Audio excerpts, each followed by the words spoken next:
सोने से पहले जस्ट उसने क्वेरी की कि क्या इसका धन इसे मिल गया। तो दरबारी ने बोला, नहीं हुजूर, हमारा कैलकुलेशन अभी भी चल रहा है। राजा को बहुत गुस्सा आया। उसने कहा कि तुम लोगों को इसीलिए मैंने रखा है ताकि तुम्हारा गणित इतना कमजोर है।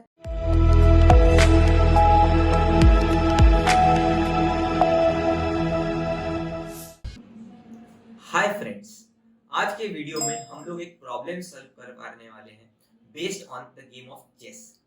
एक चेस का बहुत फेमस लेजेंड है जिसके हिसाब से चेस का इन्वेंशन जो था वो इंडिया में सैकड़ों सालों पहले हुआ और जिस राज्य में इसका इन्वेंशन हुआ उसका राजा इससे इतना ज्यादा प्रभावित हुआ कि उसने चेस के इन्वेंटर को बुलाया और उसको बोला कि आपने इतना बढ़िया गेम इन्वेंट किया है कि हमारे राज्य की कीर्ति बाकी राज्यों में भी फैल रही है, तो मैं आपको जो आप मांगो वो उपहार आपको दूंगा। इन्वेंटर ने राजा से कहा कि ये गेम मैंने निस्वार्थ भाव से, प्योर पर्पस ऑफ एंटरटेनमेंट, ये गेम मैंने बनाया है ताकि सभी लोग इसका लुत्फ उठा सकें।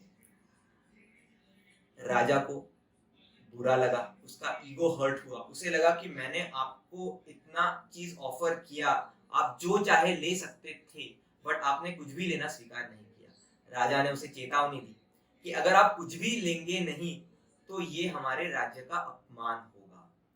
अब जो इन्वेंटर था वो बहुत स्मार्ट था।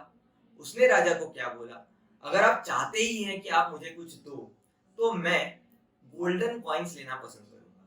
तो राजा ने बोला, कितने चाहिए आपको, कितनी स्वर्ण मुद्राएं चाहिए आपको। इन्वेंटर ने राजा को बोला कि ये देखो, ये मेरे चेस का सेट है, इस पे 64 खाने हैं।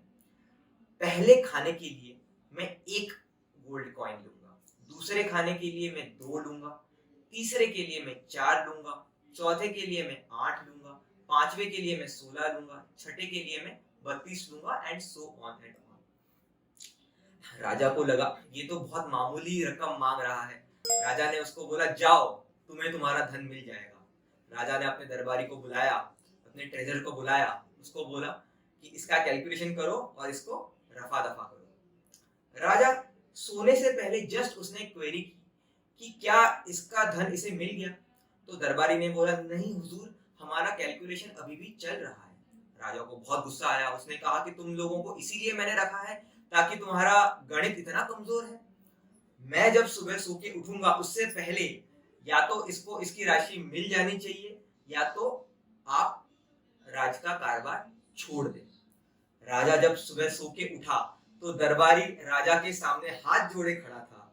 उसने बोला, हुजूर, ये जितना धन चाहता है उतना धन हमारे साम्राज्य में ही नहीं है। तो राजा शॉक हो गया। उसे समझ में नहीं आ रहा था कि क्या हो रहा है।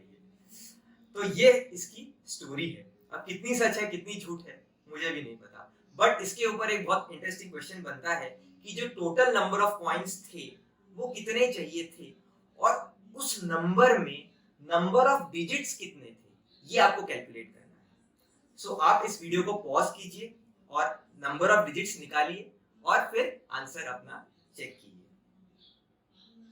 ओके फ्रेंड्स, तो जैसे कि आप ये बेसिक पैटर्न ऑब्जर्व करते हैं कि पहले खाने में 1, दूसरे खाने में 2, तीसरे खाने में 4, चौथे खाने में 8, 16 and so on and so on, ये एक ज्योमेट्रिकल प्रोग्रेशन बनता है और इस सीरीज का सम होता है 2 टू द पावर 64 माइनस 1। अगर आपको जीपी यानी ज्योमेट्रिक प्रोग्रेशन नहीं पता है तो भी आप इसको समझ सकते हैं कि पहले खाने में टोटल जो कॉइन्स उसको मिले वो मिला 1 यानी 2 माइनस 1। पहले और दूसरे में मिलाकर उसको कितने कॉइन्स मिले, 3 यानी कि 4 माइनस 1 या फिर 2 स्क्वायर माइनस 1। पहले 3 में उसको कितने मिले, 7 मिले, यानी 8 माइनस 1 यानी 2 क्यूब माइनस 1। तो टोटल नंबर ऑफ खाने कितने हैं हमारे, 64, यानी उसको नंबर ऑफ कॉइन्स मिलेंगे 2 to the power 64 minus 1। Okay, so हमारा क्वेश्चन ये नहीं है कि कितने कॉइन्स उसको देने हैं, हमारा क्वेश्चन ये है कि उस नंबर में नंबर ऑफ डिजिट्स कितनी होंगी। तो इसे निकालने के लिए हम लोगैरिथम का सहारा लेंगे। सो हमें बेसिक आइडिया ऑफ लॉग पता है कि अगर किसी नंबर का लॉग 0 और 1 के बीच में लाई करता है तो वो सिंगल डिजिट का नंबर होता है। किसी का लॉग अगर 1 से 2 के बीच में लाई करता है तो वो 2 डिजिट का नंबर होगा, किसी का लॉग 2 से 3 के बीच में लाई करता है तो वो 3 डिजिट का नंबर होगा। अब हमें किसका लॉग निकालना है? हमें लॉग निकालना है 2 टू द पावर 64 माइनस 1। तो हमें पता है कि 2 टू द पावर 64 माइनस 1 में जितने डिजिट्स होंगे उतने ही नंबर ऑफ डिजिट्स होंगे 2 टू द पावर 64 में, क्योंकि 2 टू द पावर है तो लास्ट डिजिट 0 नहीं आएगा, तो नंबर ऑफ डिजिट्स आपके सेम ही रहने वाले हैं। तो 2 टू द पावर 64 का जब आप लॉग निकालेंगे तो ये आएगा 64 इंटू लॉग 2। जैसे कि मैंने आपको अप्रोक्सीमेशंस में बताया था कि log 2 की वैल्यू आपको पता होनी चाहिए। log 2 की वैल्यू होती है 0.3010। तो आप जब 64 log 2 करते हैं तो आपका आंसर आता है 19 पॉइंट समथिंग। तो जैसे हमने सीरीज बताई थी कि जब 0 से 1 के बीच में नंबर लाई करता है तो log का जो आंसर आता है वो 1 डिजिट का आता है।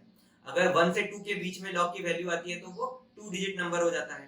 तो यहाँ पे वैल्यू क्या आएगी? 19 से 20 के बीच में, यानी ये जो नंबर हो जाएगा वो 20 डिजिट्स का नंबर होगा। अगर आपको ये स्टोरी पसंद आई, अगर आपको हमारे वीडियोस अच्छे लग रहे हैं तो please like, share and subscribe कीजिए और हमें इंस्टाग्राम पे भी फॉलो कीजिए। अगर आपकी कोई और क्वेरी है तो प्लीज कमेंट बॉक्स में लिखिए, हम आपका आंसर जल्दी से जल्दी देंगे।